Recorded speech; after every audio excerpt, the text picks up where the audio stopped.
Hello and welcome. My name is Alan and we are back with more notable names in Jewish American history. This is meant to be Wednesday's video. Before we get into the video though, I do want to go ahead and remind you that I have two ways to donate to the channel if you are so inclined. I have a Patreon account, which is a monthly, month-to-month donation system. I also have a Coffee account, which can do the same, but it also allows you to donate single one-time donations if you so wish. I will have both links in the description box below the video as usual. Do not donate if you are in financial trouble or if it will put you in financial trouble. I'd rather you be able to take care of what you have to take care of first. Please, by all means. If you feel like you want to donate and you can afford to donate, then thank you. I do appreciate it because it is just me, myself, and I who do all the work, the information gathering, the filming, the editing, posting, everything. That's me. Yeah. But with that said, let's hop back into the video here. Today, we are looking at Abe Ribicoff. And this is from Bio Guide. Great source if you want to look at members of Congress and stuff. Abraham Alexander Ribicoff was a representative and senator from the state of Connecticut, and he was born in New Britain, Connecticut on April 9th, 1910, attended the public schools and New York University, graduated from the University of Chicago Law School in 1933, and was admitted to the bar the same year. Was a member of the Connecticut legislature from 1938 to 1942. Was judge of the Hartford Police Court 1941 to 1943. And 1945 to 1947. Chairman of the Assembly of Municipal Court Judges for the state of Connecticut 1941 to 1942. Member of the Charter Revision Commission for the city of Hartford, Connecticut 1945 to 1946. Hearing examiner for the Connecticut Fair Employment Practices Act 1937 to 1939 before being elected to the 81st and 82nd Congresses as a representative to the state of Connecticut. So, as we can already see, very involved in the life of law and politics. What he studies, what his jobs were, clearly highly involved in that. But, yeah, in the U.S. House of Representatives, 81st, 82nd Congresses, 49 through 53, was not a candidate for nomination in 1952, so the next term, and was an unsuccessful for election to fill the vacancy in the U.S. Senate. So, because he stopped trying to be in the House, he tried to get into the Senate, unsuccessful, but would be voted in as governor of Connecticut in 1955 to 1961, when he was sworn in as Secretary of the Department of Health, Education, and Welfare in the cabinet of President John F. Kennedy. In 1962, he would be elected into the U.S. Senate and re-elected in 68 and 74. So yeah, 3 terms. Was not a candidate for re-election in 80. So yeah, would practice law in New York City and reside in Cornwall Bridge, Connecticut, and die in New York City on February 22nd, 1998, being interred at Cornwall Cemetery in Cornwall, Connecticut. So there's a brief synopsis from bioguide.gov. Let's go ahead and look at UVA's Miller Center and what they say. He was a U.S. representative for Connecticut for the as a Democrat from January 49 to January 53, 2 terms. Democratic governor for Connecticut from January 55 to January 61, so 6 years. Was the U.S. Secretary of Health, Education, and Welfare from January 61 until July 62. And when he would leave his position, he would become a U.S. Senator from January 63 to January 81. And yeah, so they talk a lot of the same information we already had. There's an image of, it looks like, oh geez, not Kennedy, his successor, Lyndon B. Johnson. I was like, who was his name? But yeah, I think that was Ribicoff.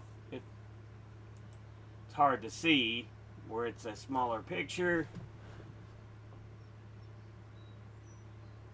But yeah, Lyndon B. Johnson kind of in the center, surrounded by cabinet members and others who would help. The image is from January 23rd, 1964. So yeah.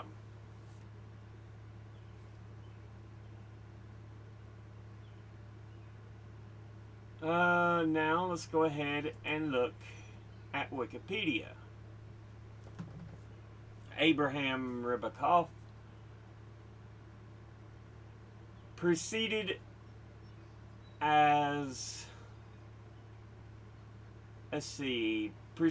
senator from Connecticut by Prescott Bush and succeeded by Chris Dodd. He was the 4th U.S. Secretary of Health, Education, and Welfare, being preceded by Arthur Fleming and succeeded by Anthony Calabrese.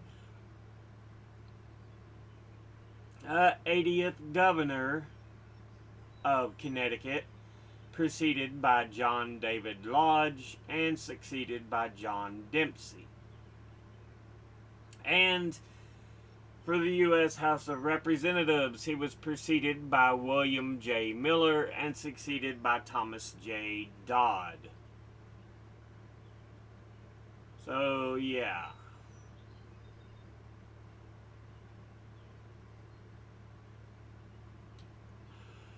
Let's see. Married to Ruth Siegel in 1931 until her death in 1972, and had at least one notable kid, Casey Mell, unless that was another spouse, Casey Mell Ribicoff. Okay, second wife of.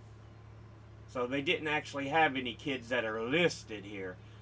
So Ruth Siegel until she died in 72, and then married Casey Mell the same year. And we talked about his education, attending New York University and graduating University of Chicago with a law degree.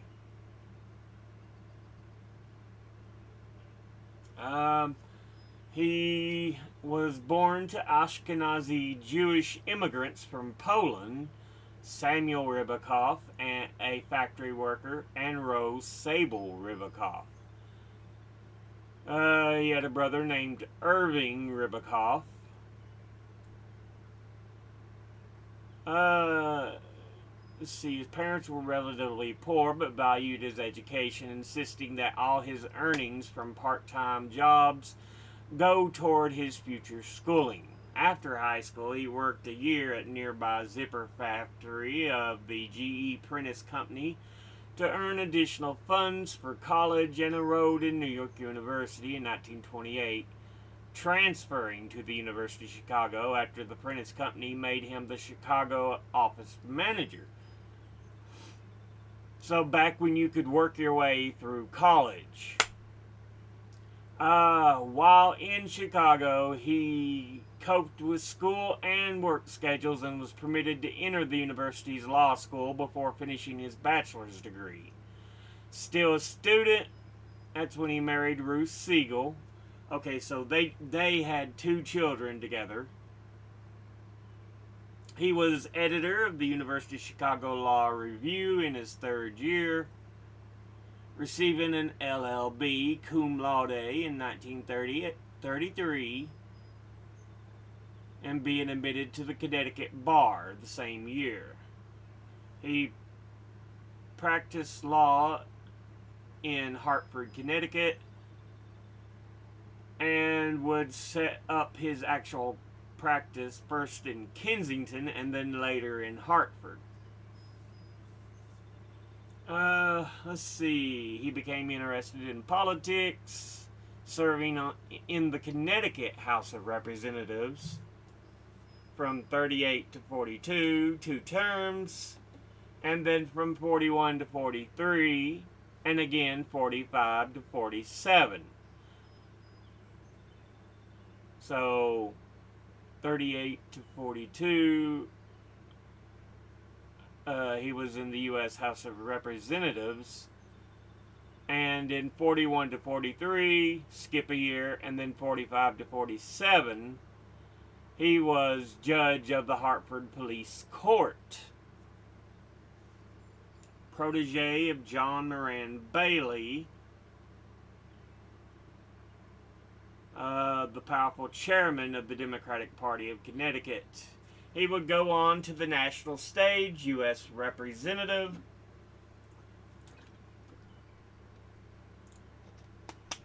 being elected as a Democrat to the 81st and 82nd Congresses, serving from 49 to 53.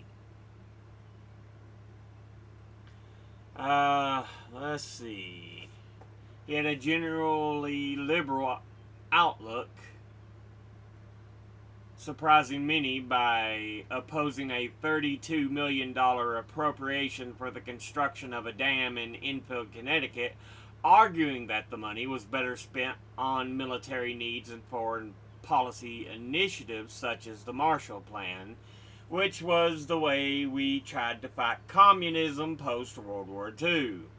So, yeah, even though a lot of his decisions were liberal, and I'm sure something like a dam in Enfield, his home state of Connecticut,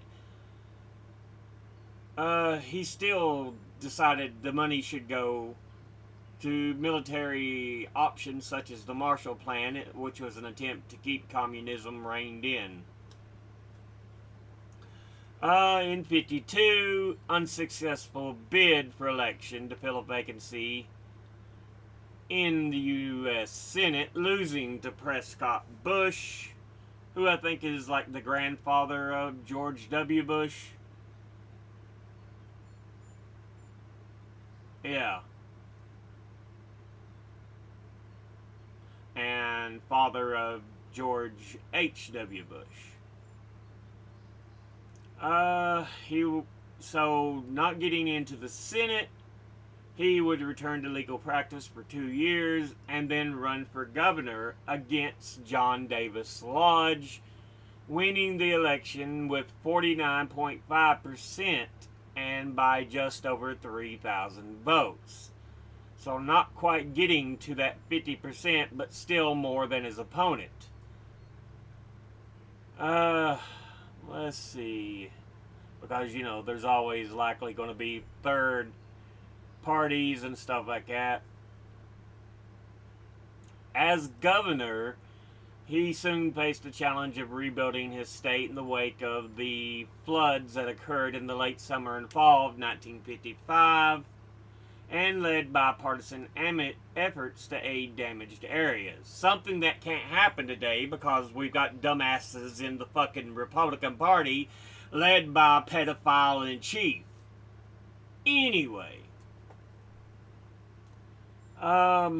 he was a longtime friend of Massachusetts Senator John F. Kennedy and nominated his fellow New Englander for the vice president at the 56th Democratic National Convention. But of course, that would be Eisenhower's second term, so Kennedy wouldn't get it. But when Kennedy became president, winning the 1960 election and taking office in 61, he offered Ribicoff his choice of cabinet post in the new administration. He reportedly declined the position of Attorney General for fear he might create needless controversy with the emerging civil rights movement because he was Jewish, and instead chose to be Secretary of Health, Education, and Welfare. Even back in the day, civil rights was so contentious. That's like, I don't want to cause problems because I am aware I am Jewish and people would expect certain agreements in the civil rights direction by me. So he was like, I'll be Secretary of Health, Education, and Welfare. Would secure a revision of the 1935 Social Security Act that liberalized requirements to aid for dependent children. He was unable to gain approval for the administration's Medicare and school aid bills. Eventually, he tired of attempting to manage the department, whose very size made it, in his opinion, unmanageable.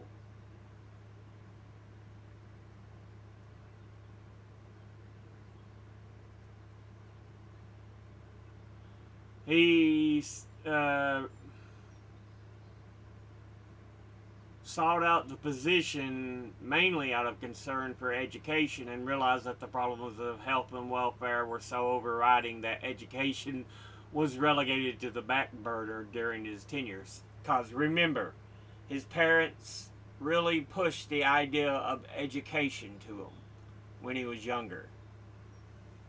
Just put your money towards education, education, education. He would, after being a secretary, finally get elected to the U.S. Senate in 1962, replacing retiring incumbent Prescott Bush by defeating Horace Seeley Brown with a 51% of the vote. He would serve from 63 to 81, 3 terms. LBJ succeeded Kennedy as president in 63, and Ribicoff supported Johnson at first, but eventually turned against the Vietnam War and the president's management of it, believing that it drained badly needed resources away from domestic programs, which is often the case with war. War should always be a last fucking resort, not a decision to go suck Israel's cock and be like, give me money, Daddy Israel, and I'll do what the fuck you want, like attack a country that didn't do anything to deserve being attacked. But anyway, he would ally with consumer advocate Ralph Nader in creating the Motor Vehicle Highway Safety Act of '66, which would create the National Highway Traffic Safety Administration. In 1968, National Democratic National Convention, which, if you know anything about your history, was a contentious moment in history. During a speech nominating George McGovern, his senatorial colleague from South Dakota. He went off script saying, and with George McGovern as President of the United States, he wouldn't have to have Gestapo tactics in the streets of Chicago, which was one of the things that was being very current at that moment, because the treatment of protesters in Chicago where the convention was being held. So yeah, many conventioneers, having been appalled by the response to the Chicago police to the ongoing anti-war demonstrations, broke into applause. Television cameras focused on the indignant reaction of Chicago Mayor Richard J. Daley, and Ribicoff spent the remaining years of his Senate career fighting for such issues as school integration, welfare and tax reform, and consumer protection. At the 72 DNC, presidential nominee George McGovern offered Ribicoff the Democratic vice presidential nomination, but he declined, and it eventually went to Senator Thomas Eagleton. After Eagleton withdrew, McGovern asked Ribicoff, among others, to take Eagleton's place. He again refused, publicly stating that he had no ambitions for higher office, and McGovern eventually chose Sergeant Shriver as his running mate. Later in 72, following the death of his wife, he would marry Lois Mel Mathis, who became known as Casey Mel Ribicoff. During his time in the Senate, he was chairman of the U.S. Senate Committee on Government Operations and U.S. Senate Committee on Governmental Affairs.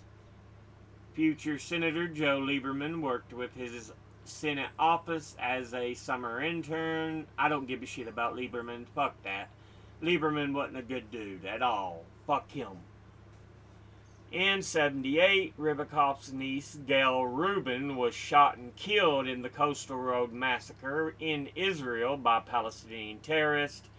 He denounced her killing as an indefensible act of terrorism that deserves universal condemnation. And in 1980, his niece, Sarai Ribicoff, a reporter for the Herald Examiner, was shot and killed in a robbery in Venice, California. So he did have some tragedy. We talked about his first wife dying, two of his nieces dying. On May the 3rd, 1979, he announced his intention to retire at the end of the third term. President Carter released a statement crediting him with having compiled a distinguished career of public service that can serve as a model of decency, compassion, and ability. Something we don't have nowadays with a certain party in fucking power and a certain president who's a pedophile, warmonger, con man. But anyway, in 1981, he fulfilled his pledge to retire from the Senate and took a position as special counsel in the New York law firm of K. Scholer, and divided his time between homes in Cornwall Bridge, Connecticut, and New York. He was co-chairman of the 1988 Base Realignment and Closure Commission. Suffered in his later years from the effects of Alzheimer's disease. He died in 1998 at the Hebrew Home for the Aged in Riverdale in the Bronx, New York City, and interred at Cornwall Cemetery in Cornwall, Connecticut. So yeah, clearly someone who had a great, just contributed a lot. There was mistakes he made, such as wanting to donate to the military for the shoot, I can't even remember the name of the project. I know what it was about, holding communists in place, Marshall Plan. I could not think of the name of it. But yeah.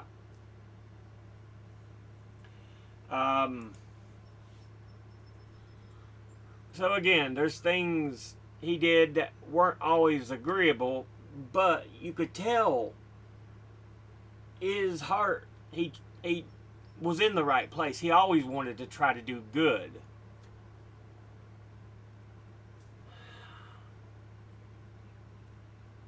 So yeah. Abraham Ribicoff.